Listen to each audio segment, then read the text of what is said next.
ಪಾಠ ಶುರು ಮಾಡೋಣ. ನಾರಾಯಣಂ ನಿಖಿಲ ಪೂರ್ಣ ಗುಣೈಕ ದೇಹಂ ನಿರ್ದೋಷಮಪ್ಯತಮಪ್ಯಖಿಲೈಸು ವಾಕ್ಯೈಃ ಅಸ್ಯೋದ್ಭವಾದಿದಮಶೇಷ ವಿಶೇಷತೋಪಿ ವಂದ್ಯಂ ಸದಾ ಪ್ರಿಯತಂ ನಮಸನ್ನಮಾಮಿ. ಕೃಷ್ಣಾಯ ವಾಸುದೇವಾಯ ಹರಯೇ ಪರಮಾತ್ಮನೇ ಪ್ರಣತಃ ಕ್ಲೇಶನಾಶಾಯ ಗೋವಿಂದಾಯ ನಮೋ ನಮಃ. ಅಭ್ರಮಂ ಭಂಗರಹಿತಂ ಅಜಡಂ ವಿಮಲಂ ಸದಾ ಆನಂದತೀರ್ಥಮತುಳಂ ಭಜೆ ತಾಪತ್ರಯಾಪಹಂ. ಪೃಥ್ವೀಮಂಡಲಮಧ್ಯಸ್ಥಾಃ ಪೂರ್ಣಬೋಧಮತಾನುಗಾಃ ವೈಷ್ಣವಾಃ ವಿಷ್ಣುಹೃದಯಾಃ ತಾನ್ ನಮಸ್ಸೇ ಗುರುಂ ನಮ. ತಪಸ್ವಾಧ್ಯಾಯ ಶುಶ್ರೂಷಾ ಕೃಷ್ಣಪೂಜಾರತಂ ಮುನಿಂ ವಿಶ್ವೇಶಂ ಇಷ್ಟದಂ ವಂದೇ ಪರಿವ್ರಾಟ್ ಚಕ್ರವರ್ತಿನಂ. ಶ್ರೀ ಗುರುಭ್ಯೋ ನಮಃ. ಹರಿ ಓಂ. 9ನೇ ಅಧ್ಯಾಯದ 25ನೇ ಶ್ಲೋಕದ ಅರ್ಥ ಆಗಬೇಕಿದೆ. ಇನ್ನೊಮ್ಮೆ ಶ್ಲೋಕವನ್ನು ಓದೋಣ. ಯಾಂತಿ ದೇವವ್ರತಾ ದೇವಾನ್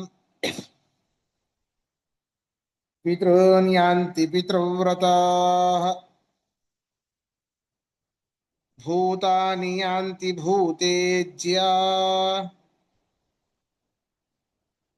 ಯಾಂತಿ ಮದ್ಯಾಜಿನೋಪಿ ಮಾಂ. ಯಾರ್ಯಾರು ಯಾರ್ಯಾರನ್ನ ಭಜಿಸ್ತಾರೋ, ಯಾರಲ್ಲಿ ಶ್ರದ್ಧೆಯನ್ನ ಇಟ್ಟಿರ್ತಾರೋ ಅಂತಂಥವರು ಅವರನ್ನೇ ಹೊಂದುತ್ತಾರೆ.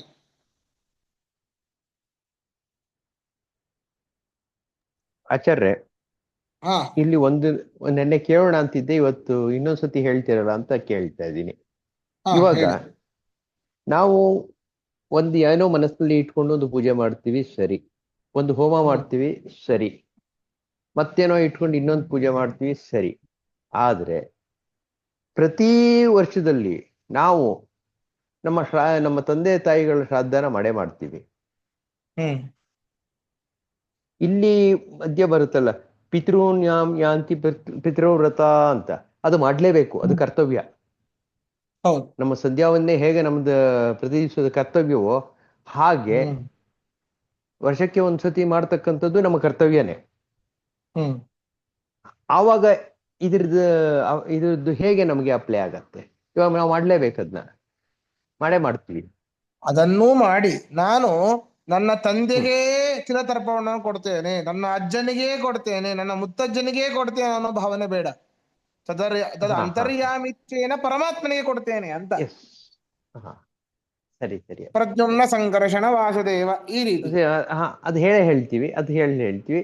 ಅದು ಹೇಳು ಕೂಡ ಅದನ್ನ ನಾವು ಪೂರ್ಣವಾಗಿ ಅದನ್ನ ಭಗವಂತನಿಗೆ ಅರ್ಪಣೆ ಆಗತ್ತೆ, ಆ ತರ. ಆಯ್ತು. ಆಯ್ತು. ಫಣಿರಾಜ್ ಅವರೇ, ನೀವು ತರ್ಪಣ ಕೊಡೋ ಮುಂದೆ ಮೊದಲು ದೇವ್ರ ತರ್ಪಣ ಕೊಡ್ತೀರಿ, ಆಮೇಲೆ ಋಷಿ ತರ್ಪಣ, ಆಮೇಲೆ ಪಿತೃ, ಕೊನೆಗೆ ಸಮರ್ಪಣೆ ಮಾಡೋದು ಸರ್ವಲೋಕ ಎಲ್ಲಾರ್ಗು, ಜನಾರ್ದನ, ಎಲ್ಲಾ ಜನ್ಮದವರು, ಆಮೇಲೆ ಕೃಷ್ಣಾರ್ಪಣ ಮಸ್ತು ಮಾಡ್ತೀರ. ಹೌದು, ಕವರ್ ಆಗತ್ತೆ ಅಂತ ಅನ್ಕೊಳ್ಳೋದು ಅಷ್ಟೇ. ಖಂಡಿತ.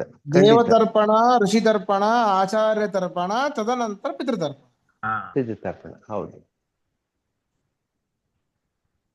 ಸರಿ. ಇದರ ಅರ್ಥವನ್ನು ನೋಡೋಣ. ದೇವವ್ರತಾಃ,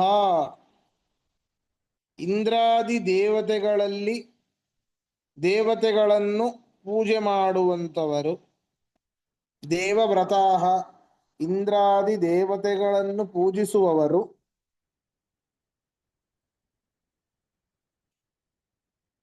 ದೇವಾನ್, ಇಂದ್ರಾದಿ ದೇವತೆಗಳನ್ನೇ, ದೇವಾನ್, ಇಂದ್ರಾದಿ ದೇವತೆಗಳನ್ನೇ, ಯಾಂತಿ, ಹೊಂದುವರು, ಯಾಂತಿ, ಹೊಂದುವರು.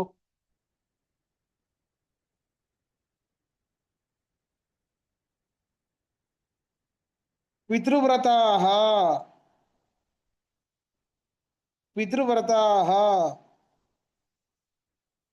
ಶ್ರಾದ್ದಾದಿ ಪಿತೃಪೂಜೆಯಲ್ಲಿ ನಿರತರಾದವರು. ಶ್ರಾದ್ದಾದಿ ಪಿತೃಪೂಜೆಯಲ್ಲಿ ನಿರತರಾದವರು.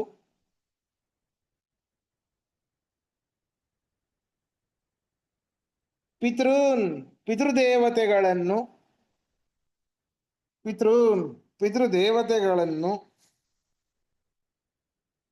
ಯಾಂತಿ ಹೊಂದುತ್ತಾರೆ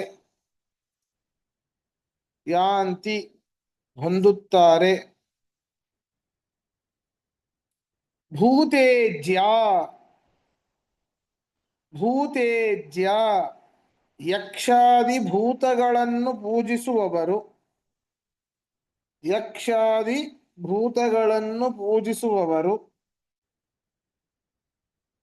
ಭೂತಾನಿ ಆ ಭೂತಗಳನ್ನು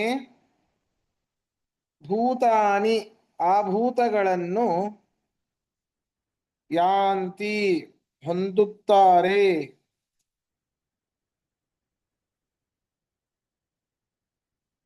ಮದ್ಯಾಜಿನಃ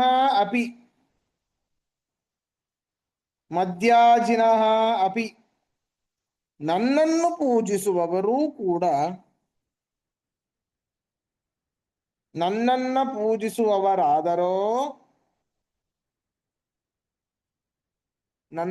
ಪೂಜಿಸುವವರಾದರೋ ಮಾಂ ನನ್ನನ್ನು ಅರ್ಥಾತ್ ನಿತ್ಯವಾದ ಸ್ಥಿರವಾದ ಮೋಕ್ಷವನ್ನು ಅಂತ ಅರ್ಥ. ಮಾಂ ನನ್ನನ್ನು ಯಾಂತಿ ಹೊಂದುತ್ತಾರೆ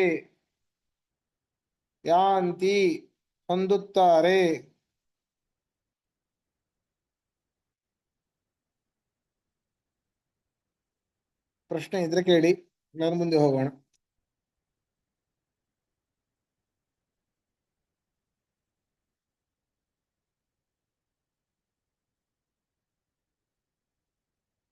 ಸರಿ, ಇಲ್ಲಿ ಒಂದು ಪ್ರಶ್ನೆ.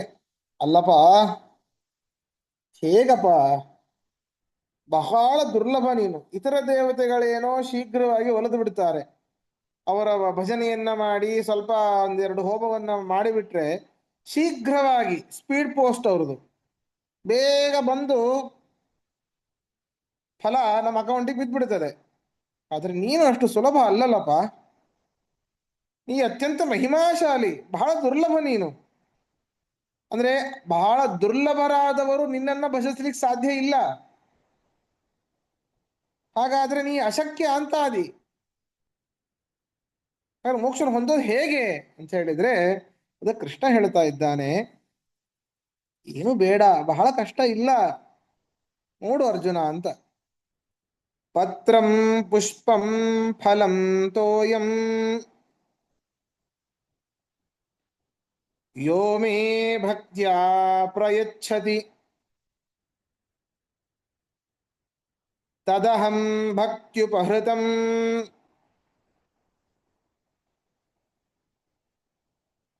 ಅಶ್ನಾಮಿ ಪ್ರಯತಾತ್ಮನಃ.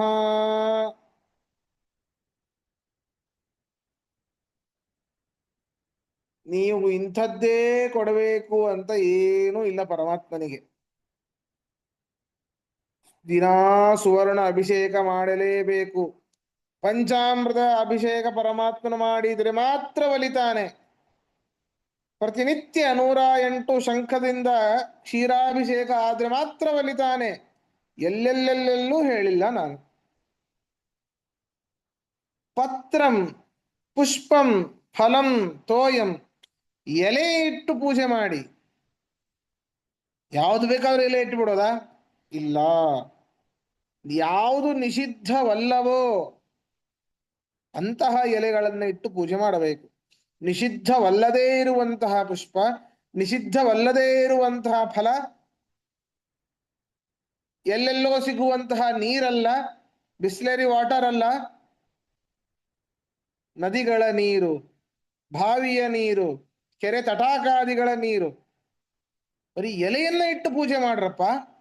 ಯಾವುದೋ ಒಂದು ಹೂವಿಡಿ, ಏರಿಸುವಂತಹ ನಿಷಿದ್ಧವಲ್ಲದೇ ಇರುವಂತಹ ಹೂವು. ಇಂಥದ್ದೇ ಹಣ್ಣು ಬೇಕಂತೇನಿಲ್ಲ. ಎಲ್ಲ ಕಾಲದಲ್ಲಿ ಸಿಗುವಂತಹ ಏಕೈಕ ಹಣ್ಣದು ಬಾಳೆಹಣ್ಣು, ಅದನ್ನೇ ಇಟ್ಟು ಪೂಜೆ ಮಾಡಿ. ಫಲವೂ ಇಡಬೇಕು ಅಂತೇನಿಲ್ಲ. ತುಳಸಿ ಪತ್ರ ಏರಿಸಿ. ದುಡ್ಡಿಲ್ಲ, ಹೌದು, ಈಗೆಲ್ಲ ಸಿಟಿಯಲ್ಲಿ ಇರ್ತೇವೆ, ತುಳಸಿ ಎಲ್ಲ ಮನೆಯಲ್ಲಿ ಬೆಳೆಸ್ಲಿಕ್ಕೆ ಆಗೋದಿಲ್ಲ, ಜಾಗ ಇಲ್ಲ, ಹೊರಗಡೆ ತರುವಷ್ಟು ದುಡ್ಡಿಲ್ಲ ಅಂತಲೂ ಅನ್ಕೊಳ್ಳಿ. ಯಾವ ಪತ್ರ ಬೇಡ, ಪುಷ್ಪ ಬೇಡ, ಫಲ ಬೇಡ, ನೀರಾದರೂ ಸಿಗುತ್ತಾ? ಅದೇ ಪ್ರಾಬ್ಲಮ್ ಆಗಿದೆ ಈಗ. ನೀರು ಸಿಗೋದೇ ಕಷ್ಟ, ಇವೆಲ್ಲ ಸಿಕ್ಬಿಡ್ತದೆ. ಸಿಟಿಯಲ್ಲಿ ಇರೋರ ಕೈಯಲ್ಲಿ ಬೇಕಾದ್ರೂ ಓಡಾಡ್ತಿರುತ್ತೆ, ಆದ್ರಿಂದಾಗಿ ಅದನ್ನೆಲ್ಲ ತಂದು ಹಾಕಿಬಿಡುವುದು, ನೀರೇ ಸಿಗೋದಿಲ್ಲ. ಅದರಿಂದ ನೀವು ಯಾವ ಒಂದು ಸಿಗುವಂತಹ ಅತಿ ಸುಲಭದಲ್ಲಿ ಸಿಗುವಂತಹ ವಸ್ತುಗಳು ಅಂತ ಇದೇನೋ ಅದನ್ನ ಭಕ್ತಿಯಿಂದ ನನಗೆ ಅರ್ಪಿಸಿ. ಅದನ್ನ ನಾನು, ಹಾಗಾದ್ರೆ ಪರಮಾತ್ಮನಿಗೆ ಇವೆಲ್ಲ ಬೇಕಾ? ಅಯ್ಯೋ, ಒಂದು ಎಲೆ ಬೇಕಾ ಅವನಿಗೆ? ಒಂದು ಹೂ ಬೇಕಾ? ಹಣ್ಣು ಬೇಕಾ? ನೀರು ಬೇಕಾ ಅವನಿಗೆ ಅಂತಂದ್ರೆ ಅಲ್ಲ. ಅದರಿಂದ ಇರುವಂತಹ ಒಂದು ಆ ಭಕ್ತಿಯ ಭಾವನೆಯನ್ನ ನೋಡ್ತಾನೆ. ಅದರಿಂದಾಗಿ ಪರಮಾತ್ಮ ಒಲಿಯುವಂಥದ್ದು. ನಿಮ್ಮ ಎಲೆಯಿಂದ, ಹೂವಿನಿಂದ, ಹಣ್ಣಿನಿಂದ, ನೀರಿನಿಂದ ಏನೂ ಆಗ್ಬೇಕಾಗಿಲ್ಲ ಅವನಿಗೆ. ತದಹಂ ಭಕ್ತ್ಯುಪಹೃತಂ. ಆ ವಸ್ತುಗಳು ಏನು ನನಗೆ ಸಮರ್ಪಣೆ ಮಾಡ್ತೀರೋ ನೀವು, ಅದರ ಹಿಂದೆ ಇರುವಂತಹ ಭಕ್ತಿಯಿಂದ ನಾನು ಅದನ್ನು ಸ್ವೀಕಾರ ಮಾಡ್ತೇನೆ. ನಿತ್ಯ ತೃಪ್ತನಾಗಿರುವಂತಹ ನನಗೆ ಈ ಯಾವುದರ ಅವಶ್ಯಕತೆ ಇಲ್ಲ ನನಗೆ. ಅಶ್ನಾಮಿ ಪ್ರಯತಾತ್ಮನಃ. ಬರೀ ಭಕ್ತಿ ಇದ್ರೆ ಸಾಲದು ಸ್ವಾಮಿ. ಏನು? ಮನಸ್ಸನ್ನ ನಿಗ್ರಹಿಸಿರಬೇಕು ಆ ವ್ಯಕ್ತಿ. ವಿಷಯ ಭೋಗದಿಂದ ದೂರ ಇರಬೇಕು. ಅಲ್ಲ ಸ್ವಾಮಿ, ನಾವು ಗೃಹಸ್ಥರು ವಿಷಯ ಭೋಗದಿಂದ ಹೇಗೆ ದೂರ ಇರ್ಲಿಕ್ಕೆ ಸಾಧ್ಯ? ಇಲ್ಲ ಅಂತ ಹೇಳ್ತಿಲ್ಲ. ಗೃಹಸ್ಥಾಶ್ರಮದ ಜವಾಬ್ದಾರಿಯನ್ನು ಸಂಪೂರ್ಣ ವಹಿಸಿ ಸದಾ ಕಾಲ ಅದರಲ್ಲಿ ಇರೋದು ಉಚಿತ ಅಲ್ಲ. ಸದಾ ಕಾಲ ಮನೆ ಬಗ್ಗೆನೇ ವಿಚಾರ ಮಾಡೋದು ಉಚಿತ ಅಲ್ಲ. ಸದಾ ಕಾಲ ಮಕ್ಕಳ ಬಗ್ಗೆನೇ ವಿಚಾರ ಮಾಡೋದು ಉಚಿತ ಅಲ್ಲ. ಅದಕ್ಕೂ ಒಂದು ಸಮಯ ಅಂತ ಕೊಡಿ, ಬೇಡ ಅಂತ ಹೇಳ್ತಿಲ್ಲ. ಅದು ನೀವು ಜವಾಬ್ದಾರಿ, ಅದೂ ಕೂಡ ಒಂದು ಧರ್ಮವೇನೆ. ರಿಟೈರ್ಡ್ ಆದ್ಮೇಲೆ ನಮ್ಗೆ ಏನೂ ಇರೋದಿಲ್ಲ, ಆರಾಮಾಗಿರ್ತೇವೆ, ಯಾವ ಟೆನ್ಷನ್ ಇರೋದಿಲ್ಲ. ಬರೋ ಪೆನ್ಷನ್ ಅನ್ನ ತಗೊಂಡು ಆರಾಮಾಗಿರ್ತೇವೆ, ಟೆನ್ಷನ್ ಇರೋದಿಲ್ಲ. ಅವಾಗ ಮಾಡ್ತೇವೆ ಅಂತಂದ್ರೆ ಇಂದ್ರಿಯಗಳು ನಮಗೆ ಸಹಕಾರ ಮಾಡೋದಿಲ್ಲ. ಇವಾಗಲೇನೆ ಶುರು ಮಾಡಬೇಕು ನಾವು, ಯೌವನದಲ್ಲಿ ಇದ್ದಾಗಲೇನೆ ಶುರು ಮಾಡಬೇಕು ನಾವು. ಆವಾಗ ಬಂದು ಮುಟ್ಟತ್ತೆ, ಆವಾಗಾದ್ರೂ ನಮ್ಮ ಮನಸ್ಸು ಸ್ಥಿರವಾಗಿ ನಿಲ್ಲತ್ತೆ. ಇಷ್ಟು ದಿನ ನೋಡಿ, ನಾ ಏನು ಮನಸ್ಸು ನಿಗ್ರಹ ಮಾಡಿಲ್ಲ, ಪರಮಾತ್ಮನ ಪೂಜೆ ಮಾಡಿಲ್ಲ, ಚೆನ್ನಾಗೇ ಇದ್ದೆ, ಈಗೂ ಹಾಗೆ ಇರ್ತೇನೆ. ಅಯ್ಯೋ ಹುಚ್ಚ, ನೀ ಹೋದ ಜನ್ಮ ಮಾಡಿದ ಪುಣ್ಯಪ್ಪ, ಈಗೆಲ್ಲ ಚೆನ್ನಾಗಿದ್ದೀಯ. ಮುಂದಿನ ಜನ್ಮಕ್ಕೆ ಏನ್ ಹೇಳು? ಎಲ್ಲಿ ಹುಟ್ಟತೀಯ ಏನು ಯಾರಿಗೊತ್ತು? ಇನ್ನೂ ಕೂಡ ನಾವೆಲ್ಲ ನಮ್ಮ ಮಕ್ಕಳೊಟ್ಟಿಗೆ ಇದ್ದೇವೆ. ನಮ್ಮ ಮಕ್ಕಳು ಹೊರಗಡೆ ಹಾಕಿಲ್ಲ, ವೃದ್ಧಾಶ್ರಮಕ್ಕೆ ಹಾಕಿಲ್ಲ ಅಂದರೆ ಎಂಥ ಪುಣ್ಯ ಮಾಡಿದ್ದೇವೆ ನಾವು ಹೋದ ಜನ್ಮದಲ್ಲಿ. ಹೋದ ಜನ್ಮದಲ್ಲಿ ಸರಿಯಾಗಿ ನಾವು ಪತ್ರವನ್ನೋ, ಪುಷ್ಪವನ್ನೋ, ಫಲವನ್ನೋ, ನೀರನ್ನೋ ಪರಮಾತ್ಮನೇ ಭಕ್ತಿಯಿಂದ ಸಮರ್ಪಣೆ ಮಾಡಿರುತ್ತೇವೆ. ಅದರಿಂದ ಪ್ರಸನ್ನನಾಗಿ ಪರಮಾತ್ಮ ಈ ರೀತಿಯಾದಂತಹ ಸಂಸಾರದಲ್ಲಿ ನಮ್ಮನ್ನ, ಈ ರೀತಿಯಾದಂತಹ ಒಂದು ಪರಿವಾರದಲ್ಲಿ ನಮ್ಮನ್ನು ಹುಟ್ಟಿಸಿರ್ತಾನೆ.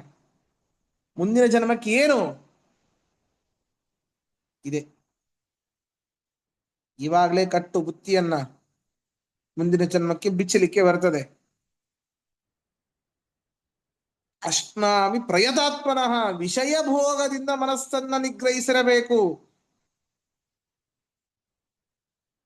ವಿಷಯ ಭೋಗದಿಂದ ನಿಗ್ರಹಿಸಿದ ಮನಸ್ಸಿನ ಆ ಒಬ್ಬ ವ್ಯಕ್ತಿಯಿಂದ ಭಕ್ತಿಯಿಂದ ಅರ್ಪಿಸಲ್ಪಟ್ಟ ನೀರನ್ನ, ಎಲೆಯನ್ನ, ಹಣ್ಣನ್ನ, ಹೂವನ್ನ ನಾನು ಸ್ವೀಕಾರ ಮಾಡ್ತೇನೆ. ನಾವು ಇಷ್ಟೇ ಹೇಳ್ಬಿಡ್ತಾರೆ. ಬರೀ ಯಾವುದೇ ಪ್ರವಚನಕಾರರಾಗ್ಲಿ ಅದ್ರ ಮುಂದಿಂದ ಹೇಳೋದೇ ಇಲ್ಲ. ಪತ್ರಂ ಪುಷ್ಪಂ ಫಲಂ ತೋಯಂ ಯೋಮೇ ಭಕ್ತ್ಯಾ ಪ್ರಯಚ್ಛತಿ. ಭಕ್ತಿಯಿಂದ ಯಾರು ಸಮರ್ಪಣೆ ಮಾಡ್ತಾರೋ ಪರಮಾತ್ಮ ತಗೊಂಡ್ಬಿಡ್ತಾನೆ. ಮುಂದಿಂದ ಹೇಳಿದ್ರೆ ಅದು ಅಸಾಧ್ಯವಾದದ್ದು. ಪ್ರಯತಾತ್ಮನಃ ಎಲ್ಲಿದೆ? ಮನಸ್ಸನ್ನ ಗೆದ್ದವರು ಯಾರಿದ್ದಾರೆ? ಗೆದ್ದವರಿದ್ದಾರೆ, ಬಹಳ ಕಷ್ಟ ಸಾಧ್ಯ, ಅಸಾಧ್ಯ ಅಂತಲ್ಲ, ಕಷ್ಟ ಸಾಧ್ಯ.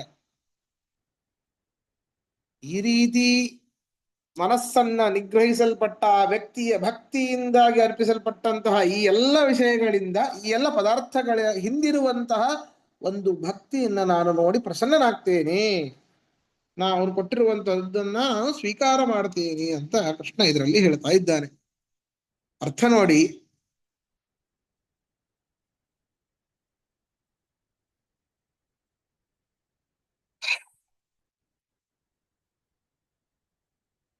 ಯಹ ಯಾರು, ಯಹ ಯಾರು,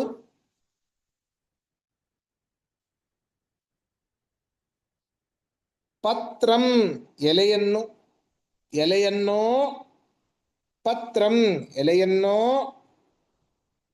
ಪುಷ್ಪಂ ಹೂವನ್ನೋ, ಫಲಂ ಹಣ್ಣನ್ನೋ, ತೋಯಂ ನೀರನ್ನೋ, ಮೇ ನನಗೆ, ಮೇ ನನಗೆ, ಭಕ್ತ್ಯಾ ಭಕ್ತಿಯಿಂದ, ಭಕ್ತ್ಯಾ ಭಕ್ತಿಯಿಂದ, ಪ್ರಯಚ್ಛತಿ ಅರ್ಪಿಸುತ್ತಾನೋ,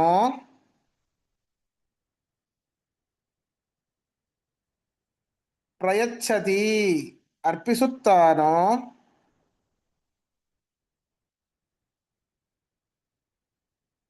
ಪ್ರಯತಾತ್ಮನಃ,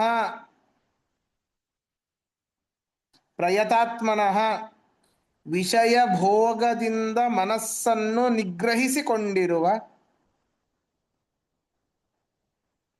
ಇದರ ಅರ್ಥ ವಿಷಯ ಭೋಗದಲ್ಲಿ ಮನಸ್ಸನ್ನ ಕೊಡಲೇಬಾರದು ಅಂತ ಏನೂ ಇಲ್ಲ. ಪರಮಾತ್ಮ ಯಾವ್ದ್ಯಾವುದು ಸೃಷ್ಟಿ ಮಾಡಿದ್ದಾನೋ ಎಲ್ಲವೂ ಕೂಡ ನಮಗಾಗಿಯೇನೆ.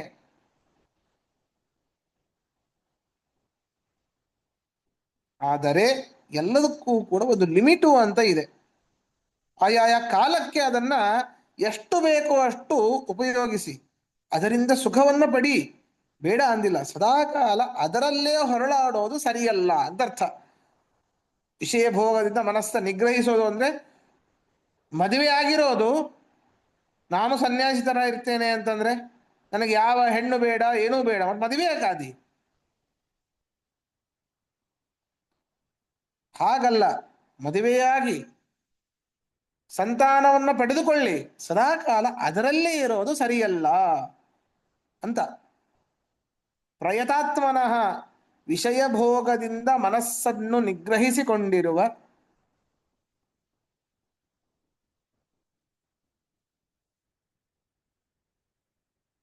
ತತ್ ವಿರಕ್ತ ನೆನೆಸಿರುವ ಅಂತಹ ವ್ಯಕ್ತಿಯು,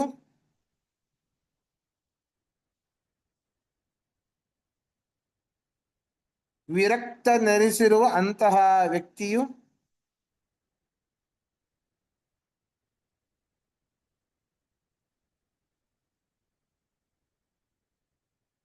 ಭಕ್ತ್ಯುಪಹೃತಂ, ಭಕ್ತ್ಯುಪಹೃತಂ ಭಕ್ತಿಯಿಂದ ಅರ್ಪಿತವಾದ ಆ ವಸ್ತುಗಳನ್ನು, ಭಕ್ತಿಯಿಂದ ಅರ್ಪಿತವಾದ ಆ ವಸ್ತುಗಳನ್ನು, ಅಹಂ ನಾನು, ಅಹಂ ನಾನು, ಅಶ್ನಾಮಿ ಸ್ವೀಕರಿಸುತ್ತೇನೆ, ಅಶ್ನಾಮಿ ಸ್ವೀಕರಿಸುತ್ತೇನೆ,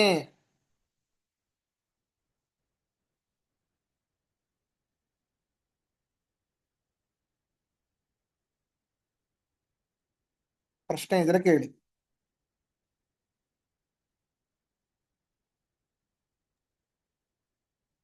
ನಮಸ್ಕಾರ ಆಚಾರ್ಯ. ಹಾ, ಪ್ರಶ್ನೆ ಇಲ್ಲ. ಹ್ಮ್ ಗೀತಾ ವಿವೃತ್ತಿ ಪುಸ್ತಕ ಕ್ರಾಸ್ ರಿಫರ್ ಮಾಡ್ತಾ ಇರ್ತೀನಿ, ನೀವು ಹೇಳ್ಕೊಡ್ತಾರವಾಗ ಹ್ಮ್ ಅದಲ್ಲಿ ಭಂಡಾರಕೇರಿ ಮಠಗಳದು ಪೂರ್ವ ಸ್ವಾಮಿಗಳು ಹ್ಮ್ ಶ್ರೀ ವಿದ್ಯಾಮಾನ್ಯ ತೀರ್ಥರು ಇದಕ್ಕೆ ಗೂಢರ್ಥ ಹ್ಮ್ ಕೊಡ್ತಾರೆ. ಬಹಳ ಚಂದಾಗಿದೆ, ಅದನ್ನ ಅಟ್ಯಾಚ್ ಮಾಡಿ ಕಳಿಸಿದೀನಿ, ಆನಂದ ಆಗುತ್ತೆ. ನೀವು ಅರ್ಧ ಕವರ್, ನೀವು ಮುಕ್ಕಾಲ್ ಕವರ್ ಮಾಡಿದ್ರಿ. ಅವರು ಏನಂತಾರೆ ಅಂದ್ರೆ, ಪತ್ರಂ ಅಂದ್ರೆ ತುಳಸಿ ಅಂತಾನು ಅನ್ಕೋಬಹುದು, ಬೇರೆ ಯಾವ್ದಾದ್ರು ಇಟ್ಕೊಳ್ಬಹುದು. ಇಲ್ಲ ಅವ್ರು ಏನ್ ಹೇಳ್ತಾರೆ ಅಂದ್ರೆ, ಅದಕ್ಕೆ ಗೂಢರ್ಥ ಅವ್ರು ಏನ್ ತೆಗಿತಾರೆ ಅಂದ್ರೆ, 15ನೇ ಅಧ್ಯಾಯದಲ್ಲಿ ಪುರುಷೋತ್ತಮ ಯೋಗನಲ್ಲಿ ಮೊದಲನೇ ಇದು ಪದ್ಯ, ಊರ್ಧ್ವಮೂಲ ಮದಶಾಖಂ ಅಶ್ವತ್ಥಂ ಪ್ರಾಹುರವ್ಯಂ ಛಂದಾಂಸಿ ಯಸ್ಯ ಪರ್ಣಾಣಿ ವೇದಗಳೇ ಎಲೆಗಳು ಅಂತ ಅಲ್ಲಿ ಅರ್ಥ ಬರುತ್ತೆ. ಹಂಗ ಅರ್ಥ ತೆಗಿತಾರೆ. ಹೌದು. ಎರಡನೇ ನೀವು ಹೇಳಿದ್ರಿ ಫಲಂ ಅನ್ನೋದು ಅಹಿಂಸ, ಹಣ್ಣು ಅಂತಾನೆ ತಗೋಬಾರ್ದು. ಮೂರನೇ ನೀವು ಹೇಳಿದ್ರಿ ನಿಷ್ಕಾಮ ಕರ್ಮ. ನಾಲ್ಕನೇದು ಭಕ್ತಿ. ಐದನೇದು ದೇವರದು ಕೃಷ್ಣಂದು ಪರಮಾನಂದ ಸಿಕ್ಕಿದ್ರೆ ಆ ಕಣ್ಣೀರು ಅದೇ ನೀರು. ನಾವು ಕೊಡೋ ನೀರಲ್ಲ, ನಲ್ಲಿ ನೀರಲ್ಲ, ಕಣ್ಣೀರು ಅಂತ ಅರ್ಥ ತೆಗಿದ್ದಾರೆ. ಒಂಥರ ಮನ್ಸಿಗೆ ಮುಟ್ಟುತ್ತೆ ಅಷ್ಟೇ. ಧನ್ಯವಾದ.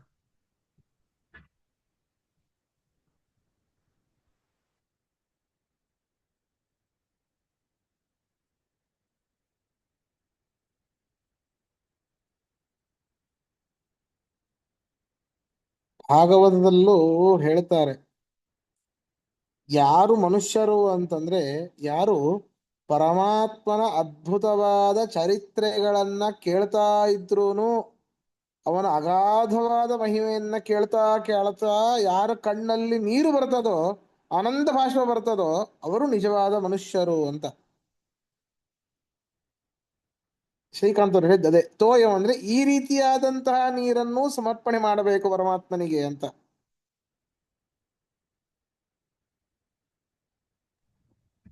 ನನ್ ವರ್ಡ್ಸ್ ಅಲ್ಲ ರೀ, ಸ್ವಾಮಿಗಳು ಹೇಳಿದ್ದು. ನಾನು ಬರೀ ಓದ್ದೆ ಅಷ್ಟೇ. ಅದೇ ಅದೇ ಅದೇ. ನಂಗಷ್ಟು ಜ್ಞಾನ ಇಲ್ಲದೆ. ಧನ್ಯವಾದ.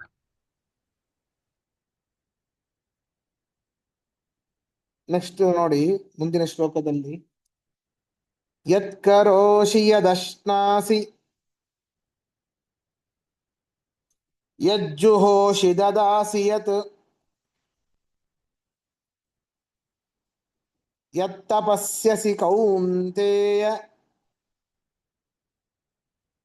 ತತ್ಕುರುಷ್ವ ಮದರ್ಪಣಂ.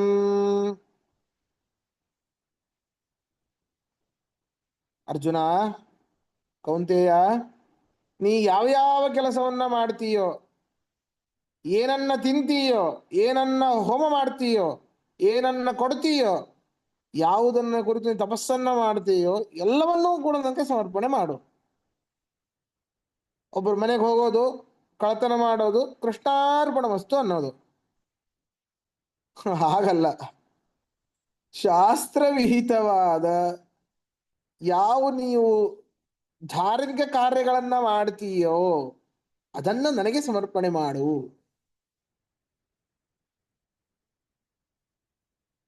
ಶಾಸ್ತ್ರವಿಹಿತವಾದ ಯಾವ ಒಂದು ಪದಾರ್ಥಗಳನ್ನ ನೀನು ತಿಂತೀಯೋ ಅದನ್ನ ತಿಂದ ನಂತರ ಏನು ಆ ಒಂದು ತೇಗು ಬರ್ತದೆ ಅಥವಾ ಏನು ನಿಮಗೆ ಆ ಒಂದು ಸುಖ ಉಂಟಾಗತ್ತೆ, ಆ ಒಂದು ಸುಖವನ್ನು ನನಗೆ ಸಮರ್ಪಣೆ ಮಾಡು. ಏನು ಆಗಬೇಕಾಗಿದೆ ರೀ ವಿಚಾರ ಮಾಡಿ. ಸುಖ ಬಂದಾಗಿದೆ, ಸುಖವನ್ನು ಅನುಭವಿಸಿ ಆಗಿದೆ, ಕೃಷ್ಣ ನಿನಗೆ ಸಮರ್ಪಣೆ ಆಗ್ಲಿಕ್ಕೆ ಏನಾಗಿದೆ ನಮಗೆ?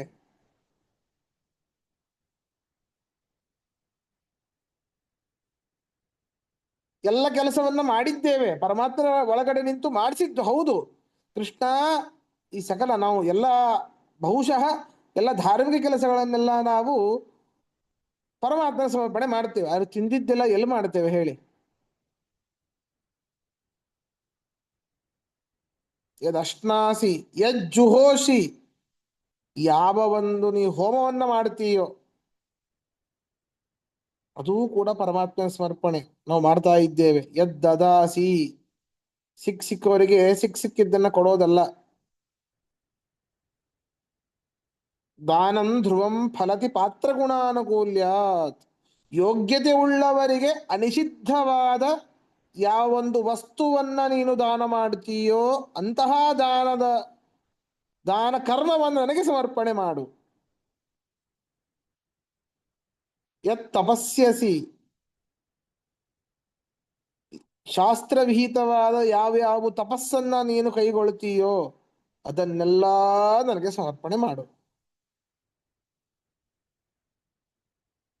ಎಲ್ಲವನ್ನು ಸಮರ್ಪಣೆ ಮಾಡು. ಆಚಾರ್ಯ, ಶಿವರಾತ್ರಿ ಬರ್ತಾ ಇದೆ, ಉಪವಾಸ ಮಾಡಿ ಕೃಷ್ಣಾರ್ಪಣ ವಸ್ತು ಅಂತೇನೆ, ಅದು ಶಾಸ್ತ್ರವಿಹಿತವಲ್ಲ.